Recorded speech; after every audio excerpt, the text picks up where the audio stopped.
एके news में एक बार फिर से आपका स्वागत है। चलिए जानते हैं उत्तर प्रदेश और बिहार से जुड़ी कुछ महत्वपूर्ण खबरों को फटाफट अंदाज में। बरेली में 50 गाड़ियों से पहुंचे उत्तराखंड के 300 पुलिसकर्मी, दीवार फांदकर घर में घुसे 500 तस्करों को पकड़ा। आईपीएस ने जारी किया वीडियो। उत्तर प्रदेश में जहरीला इंजेक्शन देकर बीजेपी के नेता का मर्डर, सीसीटीवी फुटेज से पुलिस को मिले अहम सुराग। संभल जिले में बीजेपी नेता गुलफाम सिंह यादव को उनके घर में दिन दहाड़े 3 बाइक सवारों ने जहरीला इंजेक्शन देकर हत्या कर दी। हमलावर वारदात के बाद फरार हो गए। पुलिस ने सीसीटीवी फुटेज से कुछ अहम सुराग मिलने का दावा किया है और जल्द ही गिरफ्तारी की बात कही है। यूपी में लाखों किसानों को होली गिफ्ट, योगी सरकार ने गेहूं का खरीद मूल्य बढ़ाया। बलिया में खुलेगा मेडिकल कॉलेज। समाजवादी पार्टी की विधायक नसीम सोलंकी बोली, रमजान में दुआएं कबूल हो रही हैं। इरफान जेल में रोजा रख रहे हैं, जल्द न्याय मिलेगा। 6 मामलों में मिली जमानत। संभल में जामा मस्जिद वाले रास्ते से गुजरा रंगभरी एकादशी का जुलूस, आरती करते दिखे सीओ अनुज चौधरी। हिंदुओं का यह जुलूस संभल हिंसा वाली जगह से मात्र 100 मीटर और विवादित स्थल यानी जामा मस्जिद से महज 15 मीटर की दूरी से गुजरा। पिछले वर्ष 24 नवंबर को जामा मस्जिद के सर्वे के दौरान भड़की हिंसा को देखते हुए इस बार सुरक्षा के पुख्ता इंतजाम किए गए थे। उत्तर प्रदेश के हर जिले में भूमि माफियाओं को मिट्टी में मिलाने की तैयारी। लेखपाल कानून गो से अधिकार छीने, सीधे टॉप लेवल पर एक्शन। भारतीय कुश्ती संघ को 26 महीने के बाद बहाल कर दिया गया है। इस बार भारतीय कुश्ती संघ के पूर्व अध्यक्ष ब्रजभूषण शरण सिंह ने अपनी प्रतिक्रिया दी है। उन्होंने कहा है कि देर आए दुरुस्त आए। उन्होंने केंद्र सरकार और खेल मंत्री को धन्यवाद दिया। साथ ही उन्होंने खिलाड़ियों से कुश्ती को फिर से अपना करियर बनाने की अपील की है। यूपी सरकार इस बार किसानों से 2425 रुपये प्रति कुंतल के हिसाब से गेहूं खरीदेगी। योगी कैबिनेट ने गेहूं के लिए न्यूनतम समर्थन मूल्य तय करते हुए इस साल 17 मार्च से 15 जून तक सरकारी खरीद करने का निर्णय लिया है। इस बार केंद्र सरकार ने गेहूं के दाम में 150 रुपये की बढ़ोतरी की है। योगी सरकार ने बीते 5 वर्षों में केंद्र सरकार द्वारा समर्थन मूल्य घोषित किए जाने के बाद 450 रुपये गेहूं का समर्थन मूल्य बढ़ाया है, जबकि समाजवादी पार्टी सरकार में 5 वर्षों में ये मात्र 275 रुपये बढ़ाया गया था। इसी तरीके से समाजवादी पार्टी सरकार में गन्ना का मूल्य 5 वर्षों में महज 35 रुपये बढ़ा था, जबकि योगी सरकार ने इसे 45 रुपये बढ़ाया है, यानी 10 रुपये ज़्यादा गन्ना मूल्य दिया गया है। योगी सरकार में राज्य मंत्री ठाकुर रघुराज सिंह ने कहा, अगर सफ़ेद टोपी वालों को रंग से डर लगता है तो होली के दिन घर में ही नमाज पढ़ें।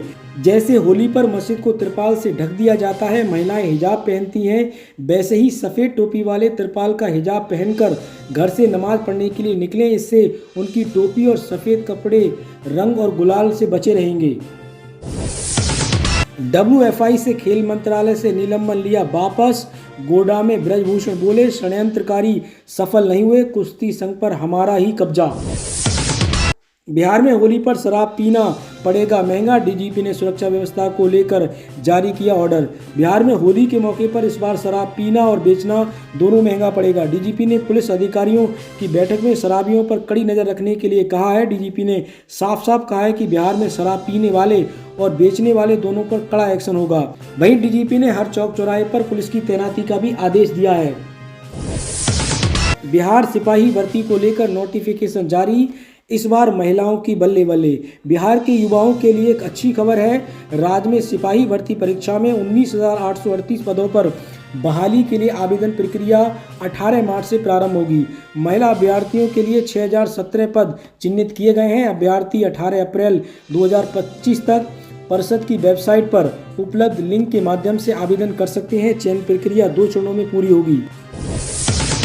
बिहार में इन 3 जिलों में बर्ड फ्लू की पुष्टि से हड़कंप, मुर्गियों को जलाकर दफनाने का काम शुरू।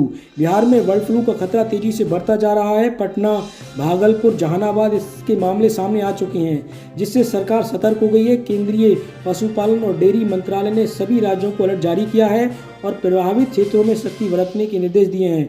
पशुपालन विभाग की टीमें लगातार सैंपल जांच और फॉर्म सैनिटाइजेशन में जुटी हैं। बर्ड फ्लू में से प्रभावित मुर्गी, मुर्गा या अन्य पक्षियों के सीधे संपर्क में आने से ये मनुष्यों के लिए भी घातक हो सकता है। संक्रमण में 3 से 5 दिन के बाद लक्षण उभरते हैं, जिससे तेज बुखार, मांसपेशियों में दर्द, सांस लेने में तकलीफ, खांसी, पेट दर्द और नाक मसूड़ों में खून आना शामिल है। मॉरिशस पीएम के पैतृक गांव भोजपुर में जश्न का माहौल। 2 दिवसीय दौरे पर पीएम मोदी, परिजन बोले हरिगांव आने का न्योता दें नरेंद्र मोदी। बिहार पुलिस में सिपाही के 19,838 पदों के लिए भर्ती, 6,017 पदों पर महिलाओं के लिए रिजर्व। 8 से 18 अप्रैल तक आवेदन किए जाएंगे।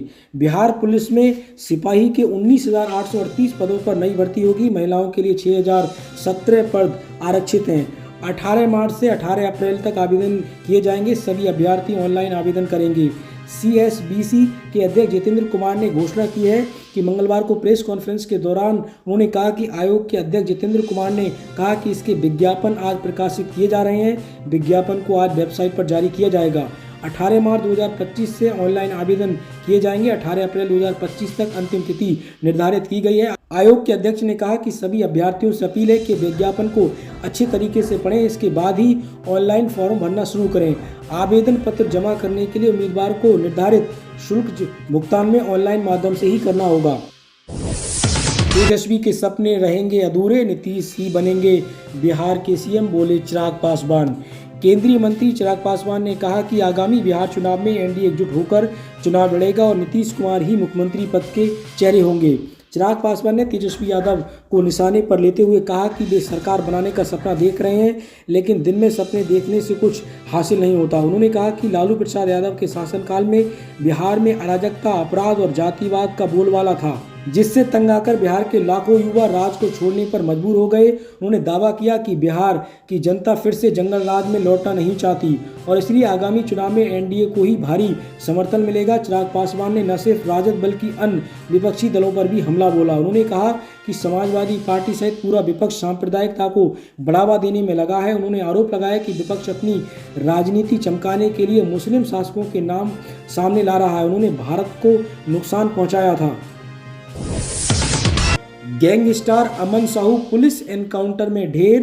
रायपुर से रांची लाने के दौरान पलामू में मारा गया। झारखंड के पलामू में गैंगस्टर अमन साहू का एनकाउंटर कर दिया गया है।